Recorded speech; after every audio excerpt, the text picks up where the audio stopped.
So I'll lead it tonight and we'll go from there. So we will start. Actually, Rachel, if you want to call the meeting to order. Sure. Has anybody, have we had a chance? I'll call the meeting to order. All If we've right. had a chance to read the minutes, I can make a motion to approve the June 1 minutes. I read them, but I wasn't at that meeting, so I don't know if I can really vote on them. Yeah, it was a small meeting. Kate, were you at that meeting?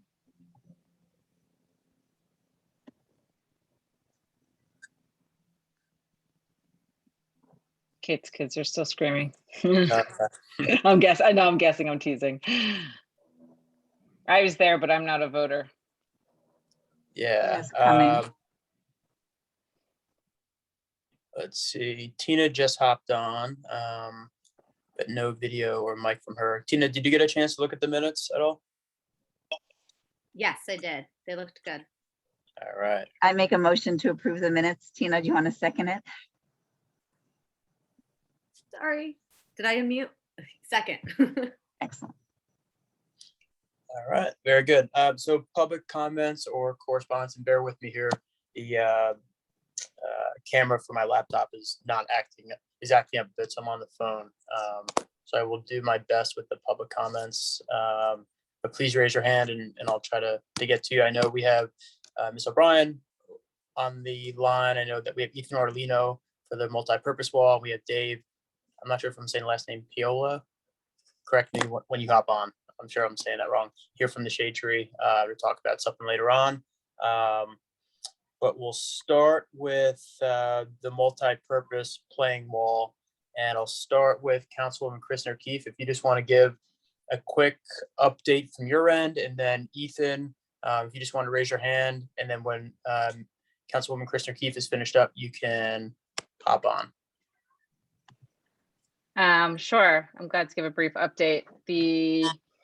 I'll rewind just to summarize. Earlier this year, the committee looked at all the projects where they wanted to focus resources and efforts on behalf of the committee. And the multipurpose wall was, I believe, the #1 project, with the bike playground at McCarter, #2 project. And we were looking to advance both.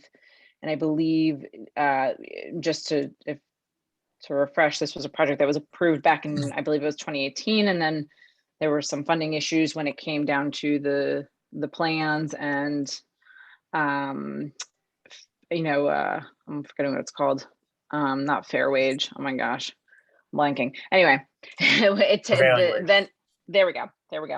And then COVID happened, things kind of went dark, and then we kind of reconnected on those plans, looked at them. Rich was able to review, take out some of the more expensive materials, swap out the turf, and it was looking more like it was a possibility.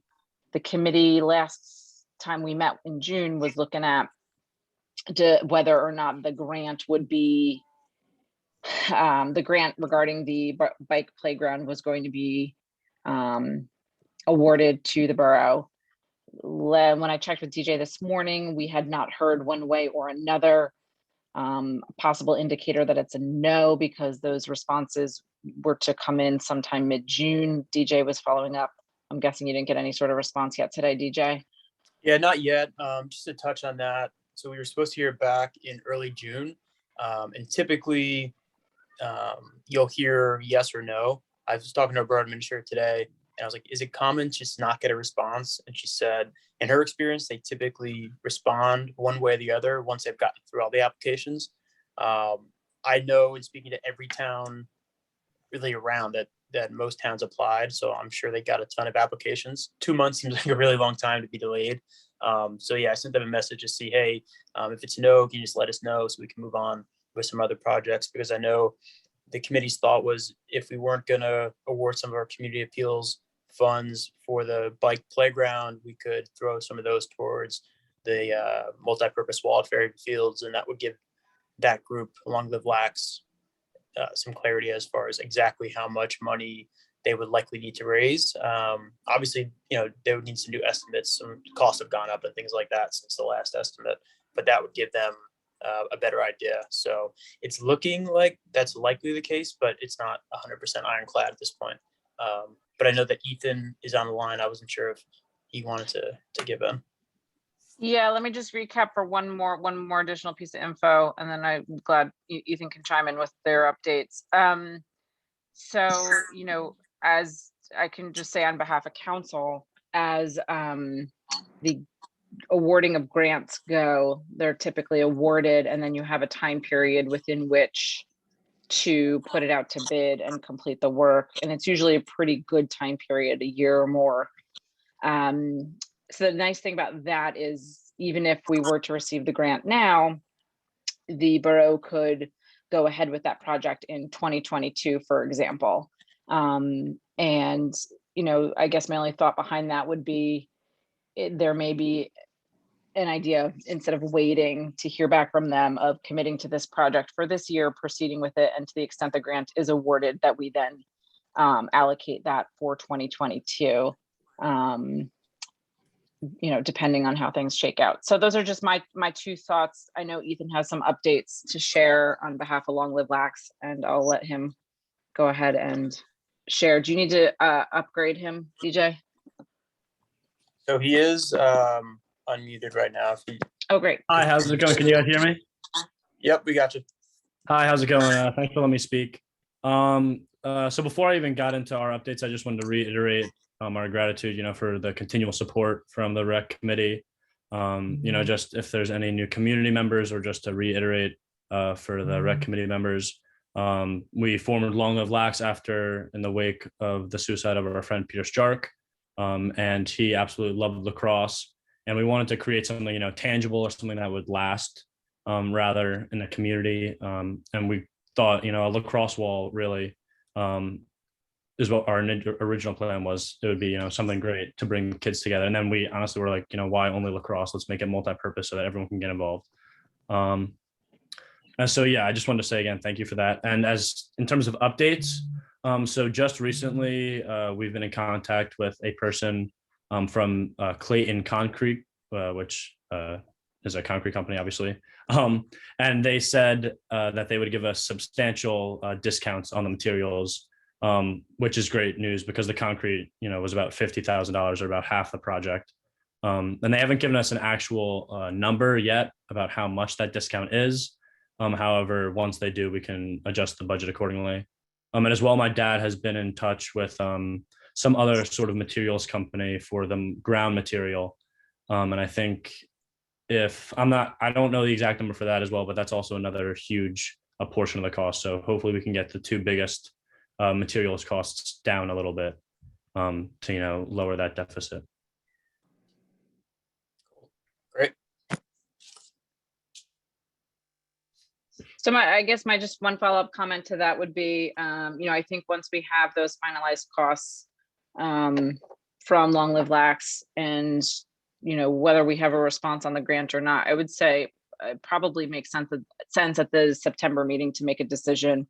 Because I would imagine, and Ethan, correct me if I'm wrong, that if Fairhaven is not committing to the project, that you guys might end up trying to pursue it, in another location. Yes, that's correct. We feel like we've been working with Fairhaven for a couple of years now, and I know that's there's been errors kind of on both sides, I should say, in terms of us. But basically, yes, we want to get moving with the project. We don't want to just sit on these funds forever. We would love to put the money to use in Fairhaven. We think it'd be, apart from the great reason, it's a huge asset to the town. So we hope we can contribute it. Right, and if I remember correctly, the funds raised or available to date are roughly, I think it was just shy of $50,000 that you guys have available to commit to this project. Correct. Yes. And from our original budget, when we had talked about it, it was only about $30,000. So we thought we were in the clear for sure. Yep. And just with prevailing wage, we didn't know that was in the estimate. So that just kind of threw us for a loop. Yeah. Totally. So for that, to touch on Councilman Christner's Keefe comment, for that September meeting, can you get your cost estimates and exactly how much money you have raised and all those different things So at that time, we can, as a committee, say, all right, well, we've got, those are the numbers. That's how much you have raised. This is how much we have in community appeals. The remainder is X. And then we could set a date as to, when we would need those funds to be raised. And then we could talk to the borough administrator and the council as far as potential other funding sources the town might have, and a deadline, project priorities, things like that. Does that make sense? Yeah, I can easily get how much money we've raised. That's no issue. And then in terms of getting the numbers from the companies, I'll do my absolute best to stay in touch with them. But I guess I can't really promise. I don't know how long they'll take to really get back to me. But I'll do my best, to get the estimates from them. Yeah, Ethan, the next rec committee meeting is September 7th. So there's a couple weeks before. Yeah, I mean, that's gotta be enough time. I hope so. Yeah, I would think so. Right. And then my only follow-up comment is, I think if there is any shortfall, we could look to multiple sources to either raise it and or ask the governing body if there's available capital to support this project, whatever that deficit may be, and whether it's, a portion or all of it that they're able to support. I think there would be some interest in funding this project, or at least I know can speak for myself, on council, that I would certainly support it. But certainly we would have to look at the budget and what the capital funds are available.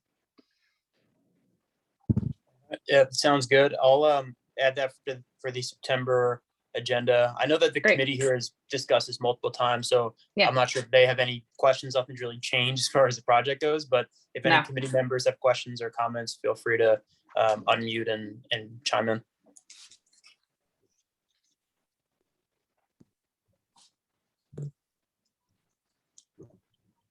From my point of view, everything sounds great. Thank you, Ethan. And yes, it'll be good to finalize these details and make some progress in September. Of course, will do. Thank you for letting me speak again. Sounds good. All right. So I will go ahead and we'll mute. All right. So we'll move down. It looks like, who do we have on here? I believe we have David here. David, we'll hop down to you. And again, sorry for mispronouncing your name, I'm assuming. But basically, Dave's from the Shade Tree, and he'll correct me if I'm wrong again. But there is a project where they're looking to grow some specimens and things like that. And he's going to talk a little bit more about that. So let me just unmute. Allowed to talk. Okay. Dave. Hi all, can you hear me? Yep. Great. Thanks so much for having me on. My name is David Paolo. I am the chair of the Shade Tree Commission. I know a few of you. Again, thanks for making the time to hear from us. So to keep it short and sweet, the Shade Tree Commission would like to give the rec committee a tree. We have there's some hair on it, I should say, not on the tree, but on the details of the tree. But I just wanted to talk it through. And DJ, you and I spoke a little bit about this. There's a statewide project to give every municipality in New Jersey a seedling from a Salem or a white oak that was in Salem County, in the town of Salem, down in Southwest Jersey. I'm not sure if anybody followed the story, but there was this tree estimated to be 500 years old that fell in 2019. It was about 100 feet tall and 100 feet wide. It was in Salem in a cemetery, and because of its specimen nature, the state had started, the Forestry Service of the DEP had started collecting acorns and growing seedlings, and the tree happened to fall in 2019. So now we have these kind of, these little these seedlings to be distributed throughout the state to try to repopulate the state with some of these white oaks. And I am in possession of the Fairhaven seedling. It is in a little pot on my porch. It is no taller than 2 feet high right now. So this is an interesting project in that it's actually multi-staged. The first stage is gonna grow on my back porch in a pot. The second stage is I have to work with somebody, I think in the natural area, I think we've determined, to find a 5 to 10 year home for this tree. And then the third stage is we need a permanent home for the tree. someplace that can accommodate a tree that may be 100 feet tall and 100 feet wide. And as we kind of were looking around the town's public spaces, the obvious selection would be Fairhaven Fields somewhere. So that's when I approached DJ to kind of let him know what we were working on and kind of the timeline that goes along with this project. But DJ invited me to come say hello to the committee and talk about the project. So the arborist, Bill Brooks, I'm sure many of you are familiar with Bill. He suggests a very specific spot in Fairhaven Fields. If you think of where the concession stand is, and then there's a little the children's playground directly kind of to the east of that, or southeast, I should say. Directly to the east of the playground is a little bit of a low-lying area where some other trees seem to have been, there's a line of trees across the ridge, then there's a low-lying area, but in that area somewhere, I think would be a good spot for a tree that can grow to that size. Now, I don't know if you guys have plans for that specific spot for any reason, but this would be the opportunity to put in like a landscaped planter at some point with the tree in it and let it hopefully grow for generations to enjoy from now on. So that is the long and the short of it. Do you guys have plans for that space? Wasn't Is that that- kind of the space we were talking about, a shade tree in the first place? I actually thought that was the space we were talking about for the multi-purpose wall. Yeah, so to answer both Rachel's and Councilwoman Christopher Keefe, so that appears to be the space that we were just talking with the other group about for the multi-purpose wall. Rachel, the area we were talking about, the tree earlier this year was more closer to the playground, almost between the playground and the soccer field area. You can imagine that.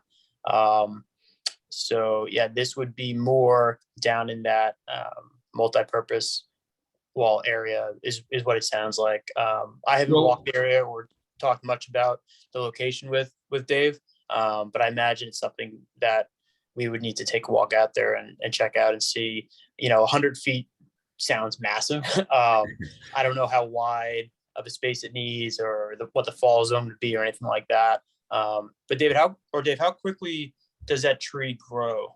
Not very quickly. I mean, this tree could live to be a few hundred years old, best case scenario, right? So what I would suggest is that we actually walk the site with Bill Brooks, kind of an unofficial capacity, and we're pretty flexible as to where it goes. I just have this, like I said, I have the seedling. It came with a certificate. The certificate was bigger than the seedling. And so now I just need to come up with a plan on where it goes. And so if you have plans to put the multi-purpose wall in that low-lying area, that's totally fine. I wouldn't want to get in the way of anything that sounds really developed. But I'm sure we could find another place in Fairhaven Fields in that general vicinity that might have capacity for a shade tree. Yeah, and again, this wouldn't go into that area of Fairhaven Fields for, you said, 5 to 10 years. Yeah. And it's hard to be specific about that because I think that it depends on a lot of factors, but that's the general guidelines I was given by the arborist. And before then, it would be somewhere in the natural area where it would grow, and then you'd be able to safely extract it and replant it. Exactly. So we think that we would have the DPW planted, probably put some fence around it to protect it from deer. Maybe a little plaque can be created to let people know that it's a special tree, and that would obviously be that could be a shade tree project, or cost, I should say, and then from there, 5 to 10 years when it's ready, and it's not too overwhelming, we want to put it in its permanent location. Okay. So it sounds like you need more of just the general okay of, let's put it in the natural area and let's take a walk out there and find some potential locations. Yep. I mean, I'm guessing this committee that we have now, the governing body, is probably going to be vastly different in 5 to 10 years. So it's maybe we don't have to be super exact and write it in stone where exactly it's going. But we could say, hey, let's get in the natural area now. Let's let it grow. And this committee, as of 2021, would like it to go in Fairhaven Fields when it's mature at a determined location. Yeah, I think that's kind of the point of coming on tonight in more of an on the record capacity, just so it's an agenda item for your committee and any future version of the committee. So that's, like I said, it's just more about starting the conversation about where it can go. Dave, quick question, two quick questions. It drops acorns? Yes. Okay. So that should certainly be a consideration for placement 10 years down the road. Not so much a problem in the natural area to grow. I actually missed the last meeting, the natural area meeting. Were you there and did you have a chance to talk with the natural area committee about No, this? not yet. No. Okay. They meet every other month. So my guess is their next meeting will be September. Okay. And Who's that's- who's and- chair? Who's chair of that committee? Carolyn Ferguson. Yeah, I've done. Okay. I might shoot her a note. Yeah, I would say definitely worth running by them I'm sure this is something, it sounds like something the committee would certainly support. And so this is awesome. I've just been looking up the tree just to get a sense of it. And I think I follow on what Meg's considerations are. Is anything is good. I think you're right. We have time to look at options.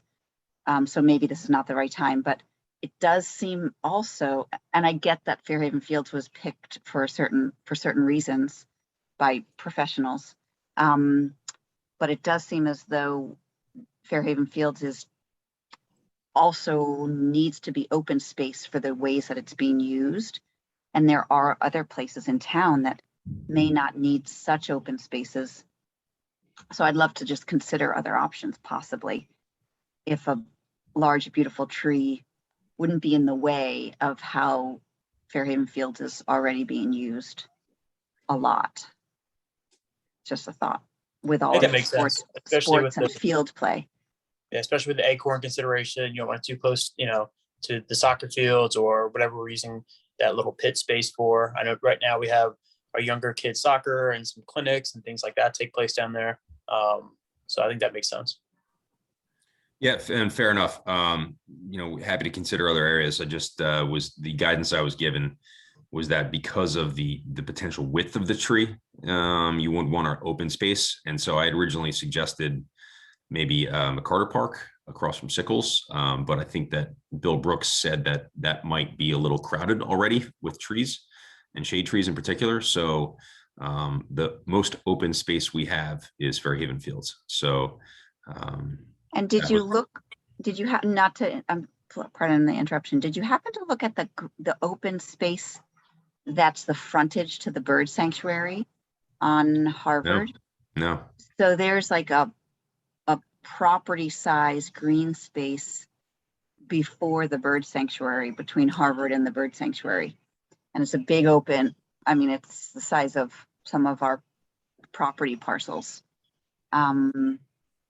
That I wonder if that would be sufficient, like a big tree right in that space might be kind of cool.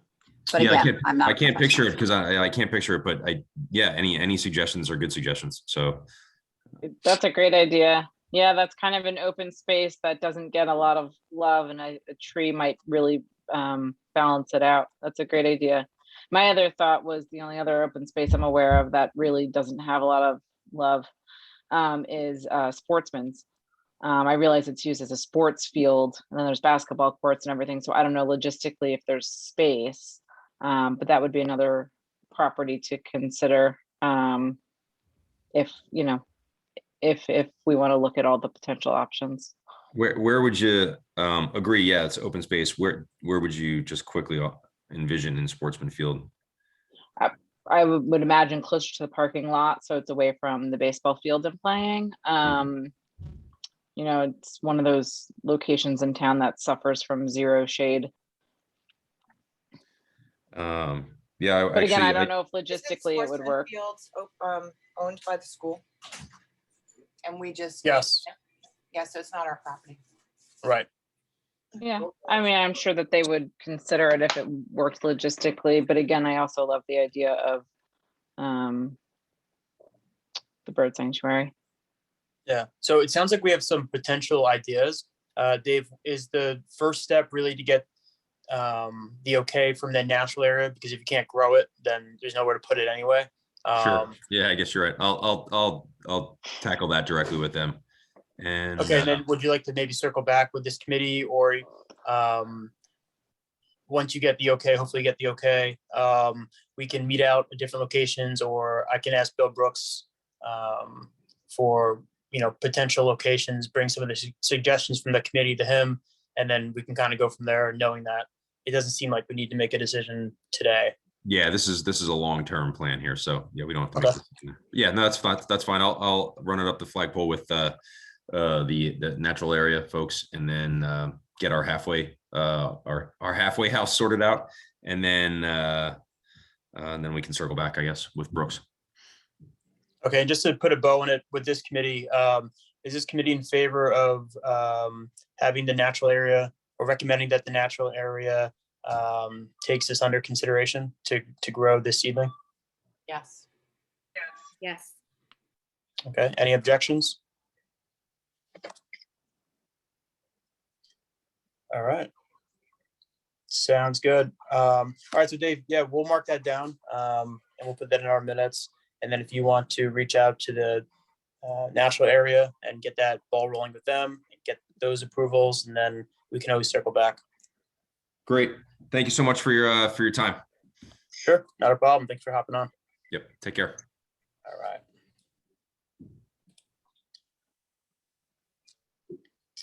All right. Hey, Mark, can you hear me? I know you're there. I don't know if you can. No. Okay. All right. So we will hop down the list here. So just a quick note with fall sports. So fall sports are starting up. We've got, Mark can hear me. I just don't think he can chat. So fall sports are starting up, fall camps, baseball, softball, soccer clinics, all those different things. We're going to have some camps that we're rolling out soon. So just want to give a heads up on that. If you're out of the fields, you'll start to see the RFH fall team starting to practice, tennis, soccer, things like that. So they are out there. And one item that comes along with the fall sports is a concession stand at Fairhaven Fields. So with COVID, it shut down, and soccer would like to open it back up. They're going to have their season start again in September. And we were talking today about some things, and I just said, let me just run it by the rec committee, make sure they don't have any big objections to it. Obviously, we have to comply with wherever the rules are, but just wanted to run that by the committee, see if there were any big issues with that. If not, then they can start to order their food and all those other things. So any questions or comments on soccer opening up the concession stand and all that? Open it up. Noted. Any other comments on that one?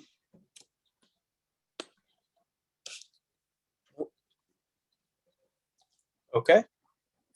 So move down. So community center fields bathrooms. I know that I don't have the full picture here, but they are planning to add the bathrooms onto the police station building once that's done. But they did have a couple of questions that the mayor wanted to run by the committee in terms of heating and cooling inside the actual bathrooms that are going to be attached to the building. So the first question is, are the restrooms to be heated, or will they need to be closed and locked during the colder months?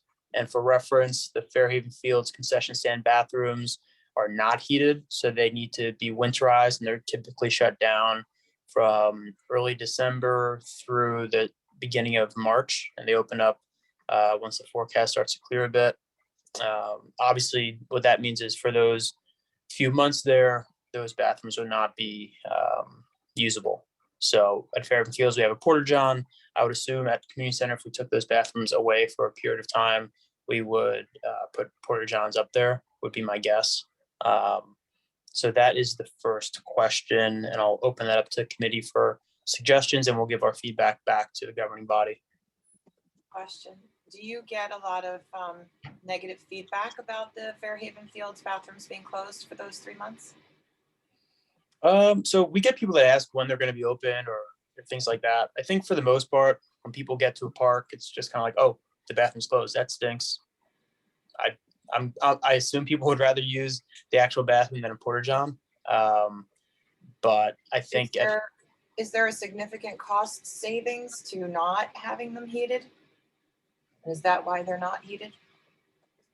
I don't know that answer. I'm assuming, obviously it's cheaper if it's not heated and they don't have to run that. And that will go under the next questions of, do we want them just to be ventilated or do we want them to be air conditioned? And again, this is kind of, pie in the sky.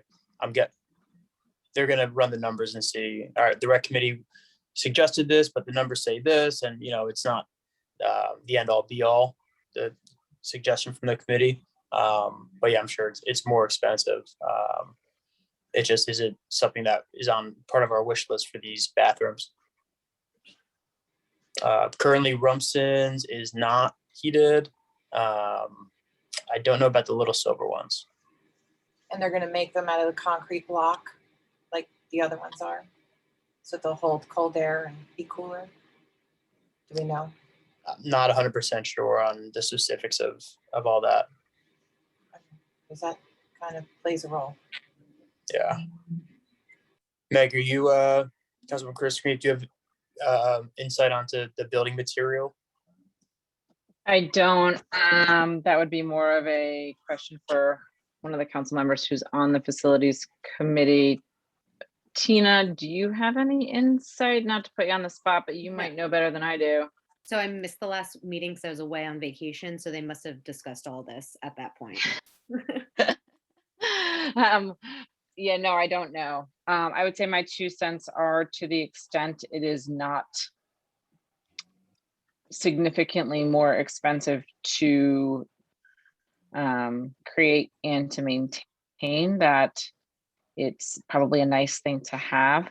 But if it is, both in maintenance and in the initial costs, then it's probably something that I would see as foregoing, because it just if it breaks, if whatever, it becomes difficult to maintain. I also think that that park is specifically primarily utilized in the more desirable months to be outside.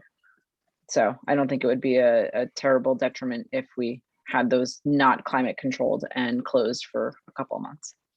Yeah. And one note that I would have, just from being outside the parks the most I've been since I've been here in Fairhaven, the McCarter Park, that playground gets used a ton. And I was actually out there with Tina one day, and I was talking about bathrooms, and a number of nannies and moms and dads that were there have mentioned it throughout the year. And I noticed that they're just using like these little squatty potties out there. And I imagine at some point the community center playground is going to get revamped. It's going to be nicer. It's going to be more of a destination for residents.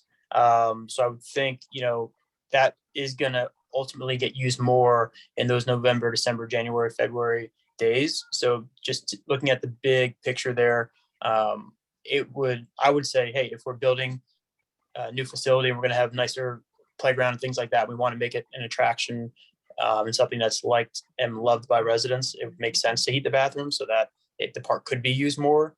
And maybe some people will go to that park instead of McCarter Park in the colder months because it has a bathroom. And I think that makes that an asset to the residents.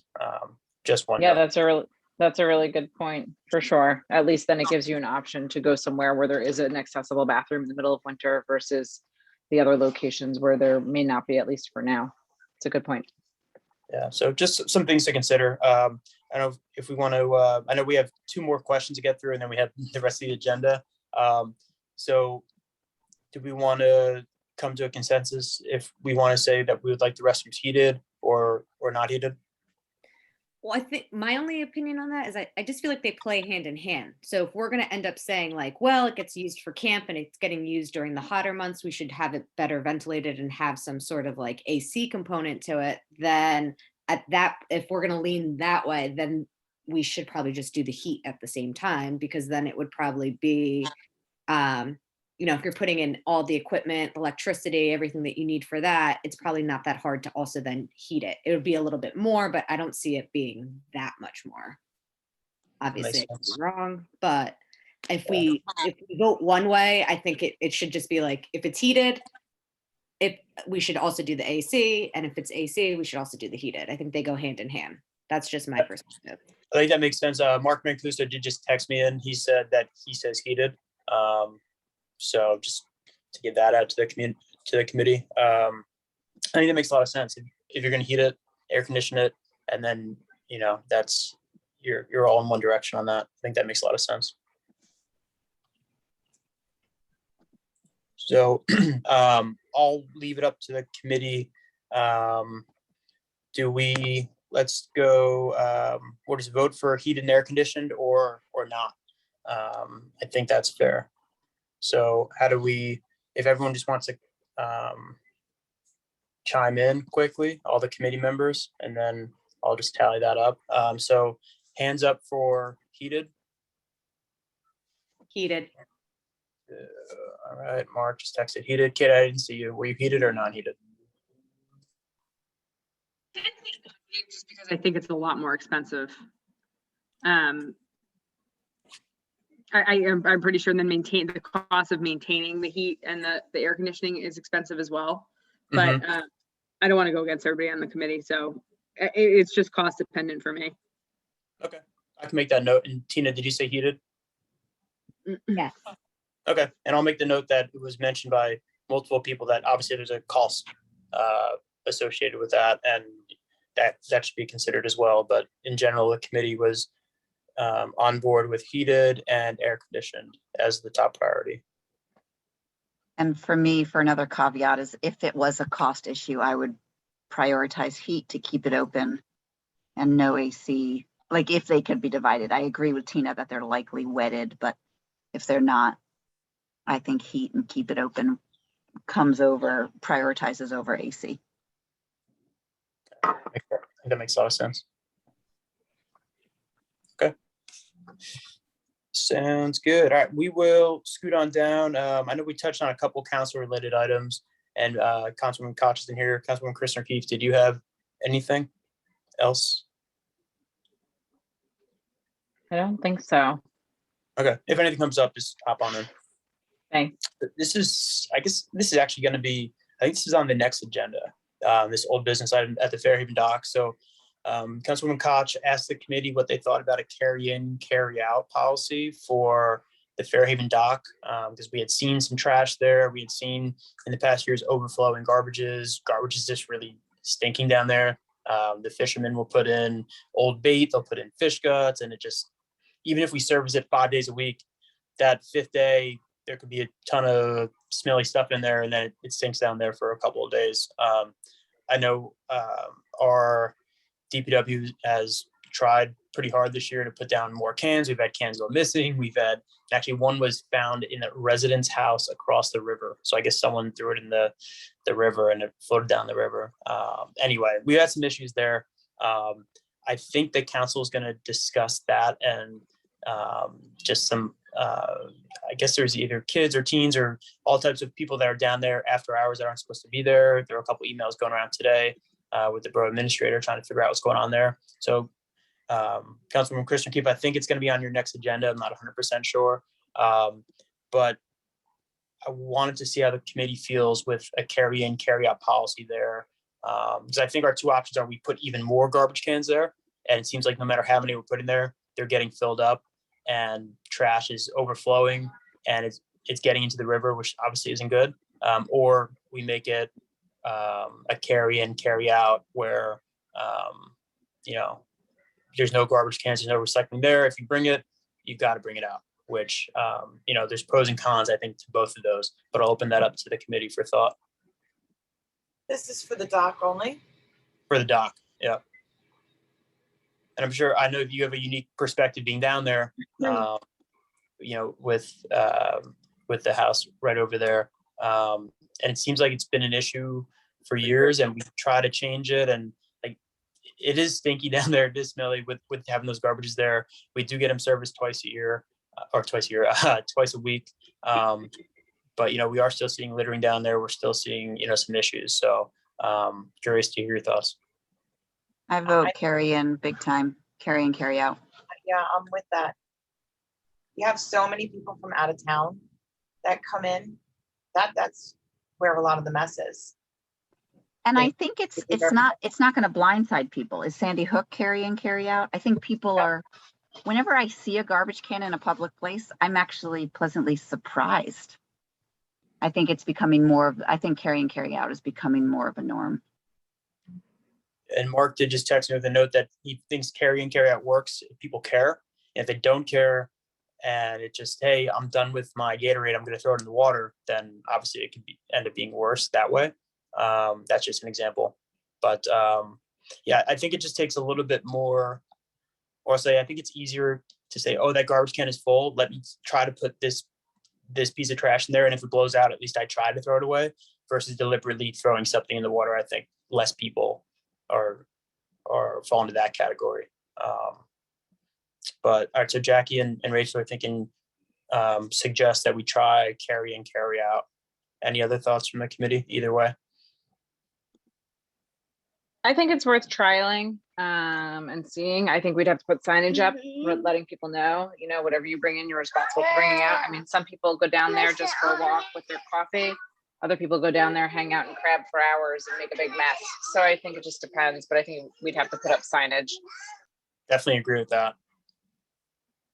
And Mark notes he thinks it's worth a trial. I think it's worth a try as long as it's just for the dock, because I really think the other playgrounds need the trash cans. Yeah, I would agree. I think our signage should have a significant fine if you're caught littering at the dock. And we should have, we should ask the chief to patrol it a little extra in the beginning. Any change in people get on fine board. would have to be an ordinance, as I'm sure you know. But I know we do have I believe we have a littering fine in town in general. So I think that would be applicable there. Whatever it is that we have on the books, so, like, we need to make sure that that's on the sign so that they are fully aware that there's monetary value to taking their garbage with them.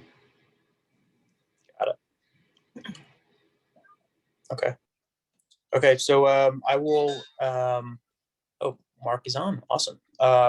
So would the committee like me to take this recommendation to the borough administrator that we make on a trial basis the Fairhaven dock carry in, carry out for trash? I'm seeing a yes from Jackie. Yes. Tina, okay. Yes. Kate. And I know that Rachel said yes. Okay, so that's a majority anyway. So yeah, I'll forward this over to the borough administrator for discussion, and it might be something she'll have the council weigh in on. But in any regard, we'll have that recommendation that we'll give, and I'll be sure to note some of those reasons that were given. On the same token, just want to remind folks that we do have our second summer concert of the summer coming up on Wednesday, tomorrow. It's the Band of Two Rivers. That's their orchestra style band. So they'll be there tomorrow, 6:45. Then on August 11th, we'll have Late for Lunch. They're a rock band. And then we'll have on August 18th, Don't Fall Far. That's a father-daughter combo band. So we'll have them out there. For the people who weren't out there last Wednesday, we had our first summer concert since 2019. Had a couple hundred people there. We had people on paddle boards. We had people on boats come in. So I'd love to see some committee members out there if the weather stays okay tomorrow, and throughout the rest of the summer. But I think that's been a big success so far. So just wanted to thank the committee for approving that. What time does that start again, DJ? Tomorrow is 6:45, and they typically go like an hour and a half-ish. I know they haven't been practicing much, so they might even go shorter.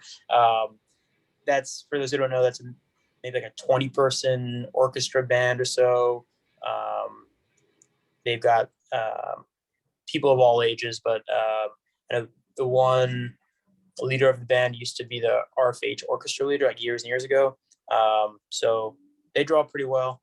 Different type of music, obviously. It's not your rock band. So we'll see how that goes. But the weather's looking okay for now. Got a little chance of rain, but we'll see. Moving down to the new business for Halloween. I know we briefly talked about this, I think back in May or June, but Halloween, just want to get the thumbs up. We're good to go for Halloween. Obviously, things can change with COVID and the variants and things like that, but it seems like a no-brainer that we should be able to run it as of now. Obviously, we'll touch base back in September. But any objections to running our Halloween parade?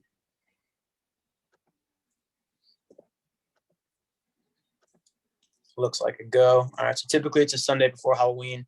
I'll reach out to the fire department where we typically hold it and just get some of those details, make sure we're good to go with all of that. That'll be a nice return to normalcy for that.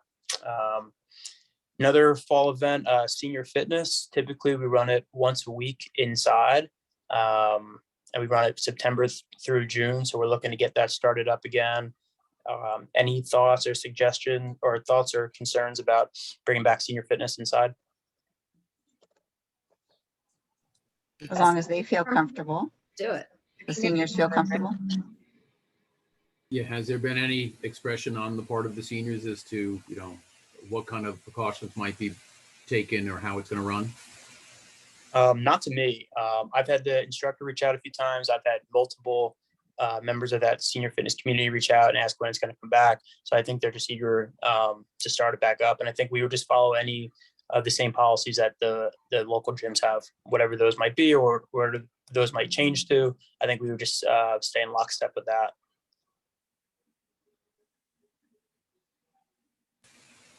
Good to see you, by the way, Mark. Yeah, it was fun listening to you on the ride in. I was a little frustrated I couldn't speak, but Yeah, maybe we should start our own podcast. What do you think? All right, so I'll reach out to the senior fitness community and let them know. We'll get that going. So bench dedication program, as many of you know, we have a bench dedication program in Fairhaven. We have, I want to say 4 or 5 benches out of Fairhaven Fields. We were going to, in 2020, get them going at the community center.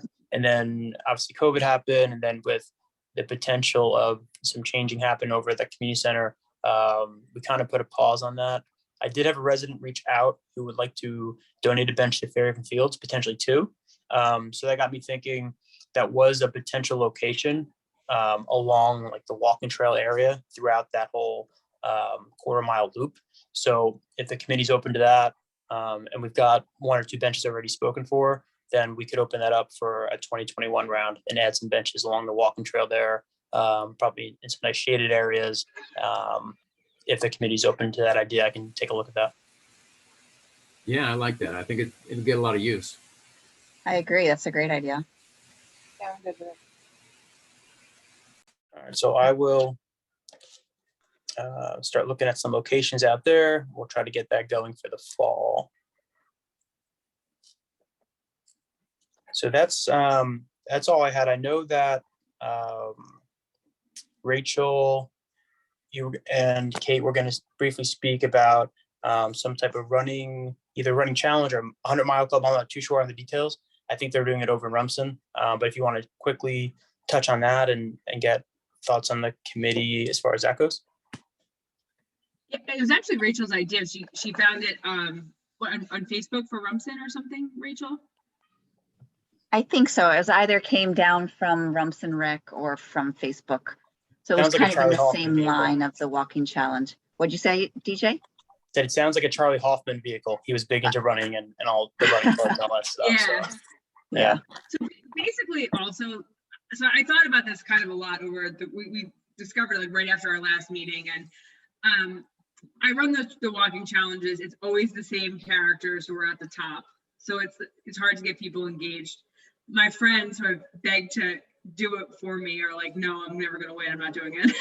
So I thought what we could do is if we could come up with something, and I'm happy to draft it before the next meeting where we have different levels and you compete for like a prize. And I'm happy to sponsor that or open it up to all the other Fairhaven businesses too, to sponsor it. Just to get the money to do like t-shirts. So you could, if you do 100 miles, you get a t-shirt. If you do 50 miles, you could get like a tumbler cup. And if you do 25, I have to figure out how many steps that is, and that's even a challenge over the course, that you could get like a keychain or something. And then, it kind of makes it a little bit more fun. It motivates people, like box tops for education, but with a prize at the end. So Yeah, so and in the way you're not competing against other people, it's just you're these competing against yourself. milestones that you can work towards. Yeah, and we could track it the same way. So we're experts at that now. Yeah, and it sounds cool from the little I understand, but I could be at Bouscardou or at one of the shops in town and have my shirt on, and someone I don't even know could have the same shirt on, and then it kind of gives us something to talk about, and It sounds pretty cool. Yeah. I mean, I even could do like 100, like for Chris Rodriguez, for God's sake, you could do like a North Face for 200 miles. Rachel too. Rachel's really up there. But yeah, if we could kind of roll something out like that, I could make like a flyer and the different levels that we're going to be at, you know, that But- you could achieve. So would those be instead of, I think what we had like cash gift card prizes, that would be instead of that? It would Yeah. be like everyone would get certain gifts based on what plate or the place, the threshold that they're in, but that would be paid for Yeah. in those activities. Okay. Sounds like a no-brainer to me. The other nice thing about that type of program is, yeah, so you see it in town, whether it's like a bumper sticker, like a little medallion on your car. Somebody says like, oh, Fairhaven 100 Mile Club. What's that? I want to do it. You don't have to all start at the same time either. So that when somebody finds out about it, they can then join, and then, you know, it could almost be a rolling thing. Oh yeah, you could do it like a rolling thing. And you could start with a 100 Mile Club, and I don't know how many miles. I think it's obviously less than 100 miles across the state, but you could do a 100 Mile Club, and then you could do the state length, right? Like a Cape Meda, Fairhaven length or something. You could make Jersey specific. Yeah. Like- that's- Yes. Yeah. It also sounds like if you're sort of reaching milestones and getting things for that, then you don't necessarily have to do sort of the different groupings, because there's not sort of like a first place, second place, third place kind of thing. Yeah, you wouldn't even have to really. Yeah. I just have to kind of figure out how many steps would be approximately 100 miles. I think they actually convert it for you in the app, don't they? Yeah, I think you Yeah, could they do. just figure that out. Like, I think I did that with when I got those steps for all the distances in town. I just threw them into a calculation. Yeah. Somehow I figured out Hey, something. Kate, one thing, now that you mention it with the app, I think those challenges max out at 30 days. So I Yeah, don't they know do. if it was, you know, a year long, or if there was no time limit, if we would have to use a different app, or if we'd have to consider that at all. Yeah, Well, I it can doesn't look have at to be that. steps. You don't think about steps anymore. You think about miles now. So Yeah. that you would I still have to track it for people though. you've been running a step challenge, but like Strava or Runkeeper, there's other apps that do distance and not steps. So Right, maybe like it's the even other like a people's screenshot progress. or that. Yeah, Okay, Yeah. cool. Yeah, so maybe we can maybe we have different ideas. We can reach out to Kate and Rachel over the next few weeks or so, and then come back in September with a plan of action. Then we could roll it out from there if the committee thinks it's a good idea. yeah. Yeah. Sounds good. Okay. If you want to be iconic, you could do like a 0 step one, and I would totally rock that shirt. There we go. That's awesome. Okay, so yeah, if anyone has ideas, if they want to reach out to Rachel and Kate in the next few weeks or so, and then just want to report back in September, we will go from there.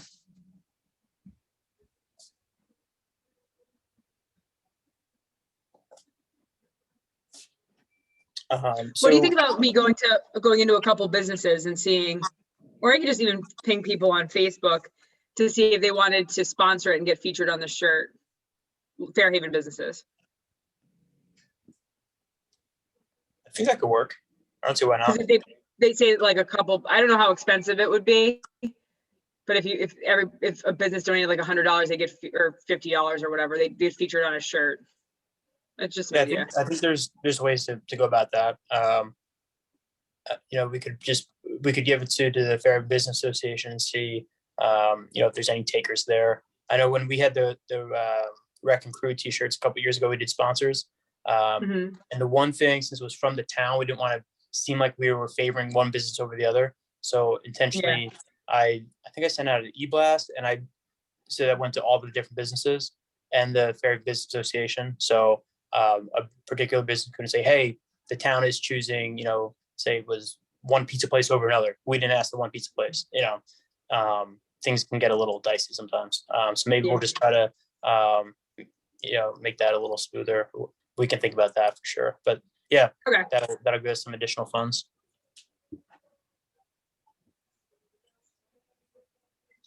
Yeah, you may find that you would get some sponsoring, not just simply from businesses, but from families as well. Yeah.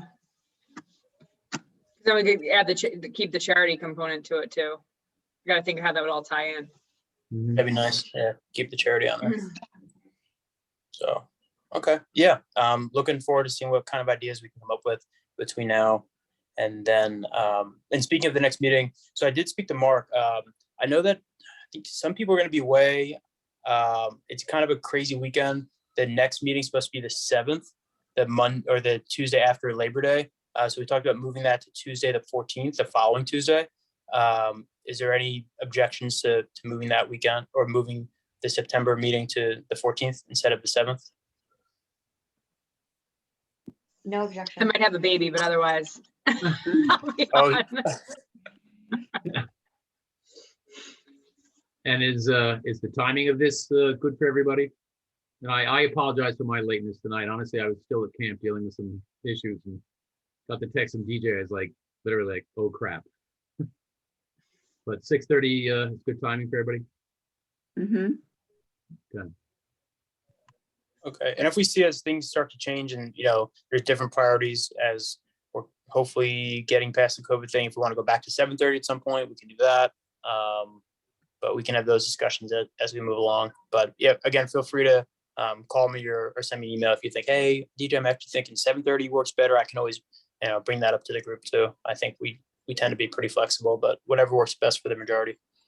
As for right now, I'm good with 6:30, but I have no idea what fall carpool was going to look like yet. And that I won't know till probably around Labor Day anyway, so. Okay, so we can touch base maybe in September and see what we want to do for the fall. Yeah. Okay. All right. Sounds good. I will take these. Speaking of that, DJ, do we have any plans to go back to in-person meetings? So we can go back to in-person meetings if the committee prefers that. So it's an option. All right. I'm good with Zoom. I just didn't know where we stood. Yeah, I think just speaking to, you know, the makeup of the committee, having kids doing a lot of different things and this and that, I think that allows, you know, us to hop on if someone needs to hop on a phone call on a carpool somewhere or something like that. It gives us a little bit more flexibility. But if it becomes a time that the committee wants to meet in person, I say we go for it. But we can have those discussions, like we said, on a rolling basis. We're not directed right now to meet in person. So Okay. we can roll with that. But yeah, hopefully we'll get the concert in tomorrow night. Hopefully you'll see somebody down there. Hopefully it stays dry and we will go from there. But yeah, I'll take all these different suggestions and recommendations to the borough administrator who will take them to council. My husband and my kids went to the concert last week. I was working, but they loved it. They had a ball. So it was a That's big, awesome. yeah. You have to introduce me to them because I definitely saw them, but I don't know who they were. So All right. very cool. Yeah, we had a cool crowd. It's always awesome when boats and paddleboards show up to watch the concert. So very cool. All right. If nothing else, Mark, if you want to make a motion to adjourn, then we will get going. Absolutely. Motion to adjourn. I Second. second. All right. So we'll see everybody again on Tuesday, the 14th, 6:30. Excellent. Thank you. All right. Hi, everyone. Thanks, guys. Bye-bye. All righty. Bye, thank you.